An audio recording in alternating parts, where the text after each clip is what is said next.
My name's Josiah Clark, and I am one of the people who comes out and looks at the gulls when the herring are running. And I grew up here in San Francisco, lucky to get to be a part of the herring phenomenon on a lot of levels.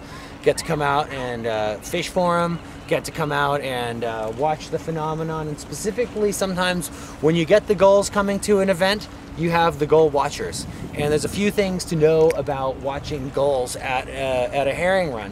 One of the main things to know is that they tend to not show up at the very beginning. They tend to show up after the herring have really laid their eggs, and on the retreating tide, kind of like we can see over here. I don't know if you can get that in the background. As the tide retreats, the gulls move up the tide line and they start eating the exposed eggs. And that's really the best time to sort through masses of gulls. Finding a rare gull is kind of like finding a needle in a haystack. There's thousands of gulls that are expected to be around here as far as numbers of individuals go, but they don't really concentrate and allow you to study them. Not only does it take time to study them, but it takes somebody who has maybe looked at thousands of gulls before. I would say I'm probably not a gull expert. I'm really a gull student. But one of the main things to know when you're looking at gulls is, are you looking at a small gull or are you looking at a big gull? Tends to be herring runs are really more about the big gulls. And within the big gulls, there's the expected ones, like the western gull, which is our only breeding gull here. Then we have glaucous wing gulls, and there's actually a lot of hybrid glaucous wing western gulls. Of course, there's the herring gulls, which are almost like a mini version of the western gull in some ways, and then the Thayer's gull, which is a little more cryptic and kind of more delicate look to it than some of the bigger, meaner looking gulls. But the Thayer's gull still is one of these pink-legged gulls, which is on the bigger side.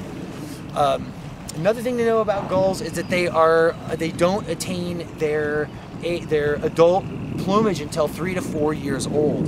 That means that you have everything from birds that were born last year, in say the summer of 2012, all the way up to birds that are just attaining their first adult plumage now, to birds that might have had their adult plumage for up to 20 years. So a couple of just major gull facts.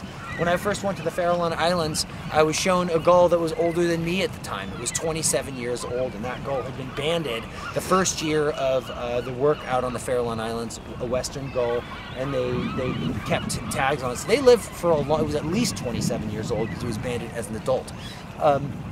Some other things to know about gulls: there's a lot of genetic promiscuity going on. There's a lot of hybrid gulls, and as they start doing the genetic homogeny on gulls, they find that there's incredible diversity of genes within gulls. They're way more mixed up than is easily explained by our definition of species, which is really a black and white definition of, is it a species or isn't it a species? And what we tend to find is things are kind of along a spectrum, with some gulls being more western and less glaucous winged, or vice versa. So anyways, gulls are an amazing and complicated group. Some of the kind of trophy prizes for a herring event like this might be a slaty-backed gull. Last year there was one at Fort Baker. There was also an Iceland gull. So, one of them showing up from across the Pacific, really the other one showing up across the Atlantic.